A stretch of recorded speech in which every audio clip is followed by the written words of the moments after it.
What's up, guys? Welcome to the Stats Free Sports channel. Here to bring you a video explaining why the Cleveland Browns have to trade for Jonathan Taylor to keep their Super Bowl hopes alive. Let's talk about it. So, as we all know, last night, Monday Night Football doubleheader, the late game, Pittsburgh Steelers versus the Cleveland Browns. Nick Chubb, super all-world running back, injures his knee, done for the season. Nasty, gruesome injury. Uh, some people on social media are saying Minka Fitzpatrick and he used a dirty hit on Nick Chubb.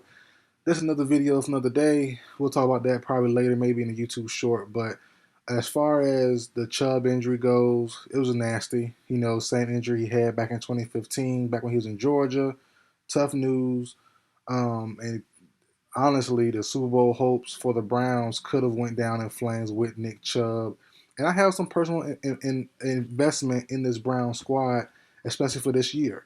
And if you haven't followed my channel or haven't seen my video, I'll put it in the right-hand corner. I did my Super Bowl prediction video a couple months back, and my prediction was the Browns versus Seahawks. It's a funky move. I know it's a funky pick, but I'm not going to explain in detail why in this video, but you can check that video out. Like I said, in the top right-hand corner, you can check it out and see for yourself why I believe both teams could have got there. And they still kind of can.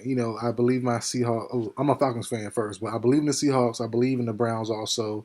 But the Browns, for me to believe still, with Chubb being out now, they have to bring in Taylor. I know there's some other options out there. Leonard Fournette, free agent. Kareem Hunt, former Cleveland Brown for the last couple years, currently a free agent also. You have James Robinson, a free agent. So there's some other guys with some decent names, decent skill sets. You have Jerome Ford now, been in the league for a couple years out of Cincinnati, formerly prior to that from Alabama. And you have Strong, who's an okay running back also. But neither one are battle tested. Neither one are every down backs. Neither one I would really trust to really be my every down guy. In all honesty, and I'm not saying that whoever they bring in has to be an every down guy. Cause even if they bring in Taylor, you can still warm them up and still have Ford, still have Strong. Ease them into the starting lineup. You don't have to really go let Taylor, if you do trade for him, if you're the Cleveland Browns, go full bore from day one. Taylor, who's on the pup list right now, won't be back until week 5, right before the trade deadline. So and the whole issue with him and Irsay and the Colts a few months back prior to the season, that just was a nasty, gnarly thing going on there. That whole drama field situation going on there. And like I said before in other videos when I talked about it, I'm not mad at what Irsay said. I think what he said was honest. It was realistic. It was kind of harsh, especially to say it publicly. But I don't find nothing wrong with what Irsay said. But I do understand where the players come from also. Taylor is that guy for that team. Tough year last year, marred by injuries. But the first 2 years prior, he looked very good. So it's like, he expects some money. I understand that. But I do understand where the Colts come from also and Jim Irsay. So, but as far as that goes, does he stay? Does he go?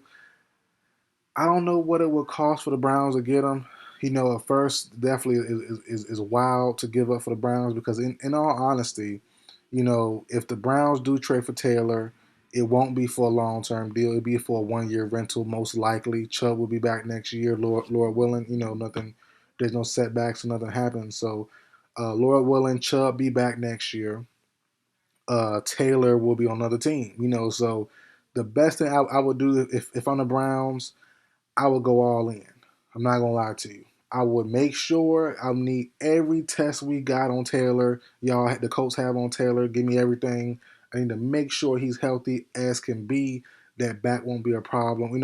As far as I can tell, the doctors can tell and stuff like that. And I would trade for Chubb, whatever it takes. Not crazy, but second round pick plus a player or something, a wide receiver. Um, I would definitely do that for me personally.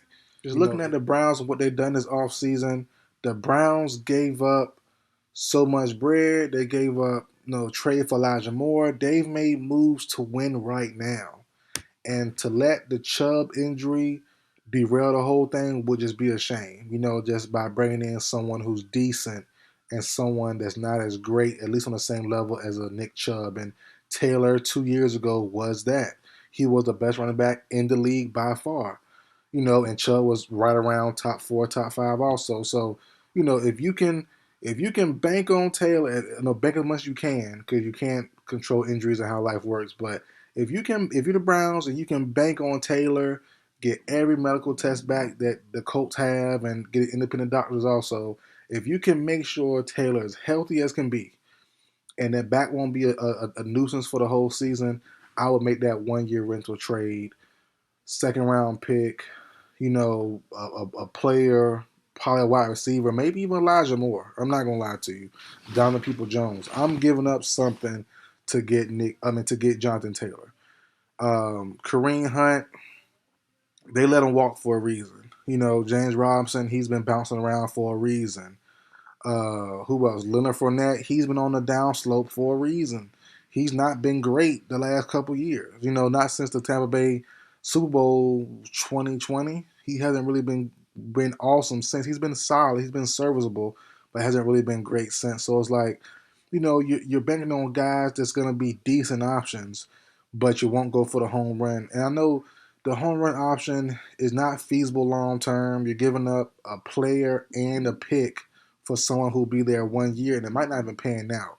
But you gotta at least try. You're paying Watson all this money. You got Cooper. You bought in Zadarius Smith. You have and look, listen. I've said this in past Browns video, and I'll say it now. This Browns defense, to me, can be one of the best if they play up to par. I love Myles Garrett. Clearly, everybody loves Myles Garrett. He's one of the best players in the NFL. But you now have Zadarius Smith.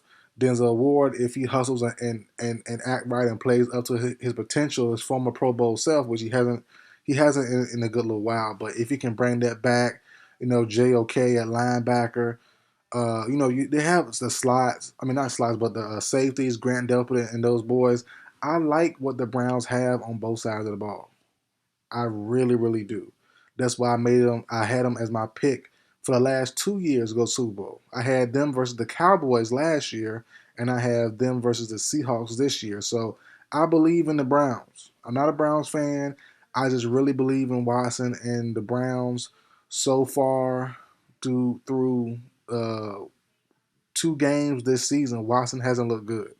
So, you definitely want to counteract him with the star running back, and that's what Taylor brings. Hunt won't counteract the bad play of Watson.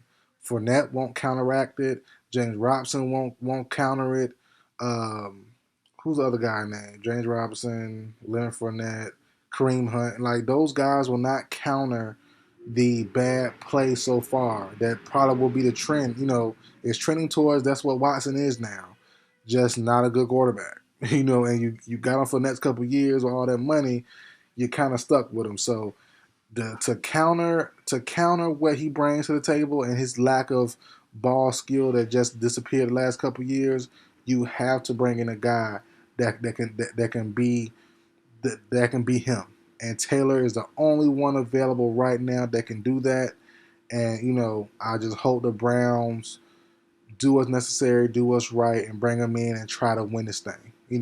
For themselves, for their city, and also for me, so my pick can be correct too. So I would love it for myself for personal reasons. But all in all, though, we'll see what happens. Tough injury, tough news.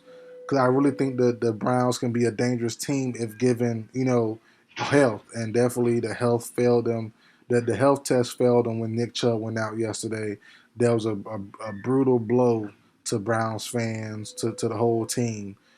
So as I said, the Taylor move, if it were to happen, it would be the best case scenario. It'll be tough, financially, at least as draft wise. You're losing a second round pick possibly, and a starter or a rotational guy to give up for Taylor for 1 year rental, a half year rental that might not even pan out. But you got to try. You gotta try, and I would love for them to be aggressive in the situation and bring in Taylor. But we'll see how it goes, guys. That's it for video. Like, share, comment, subscribe. I will see you guys next time.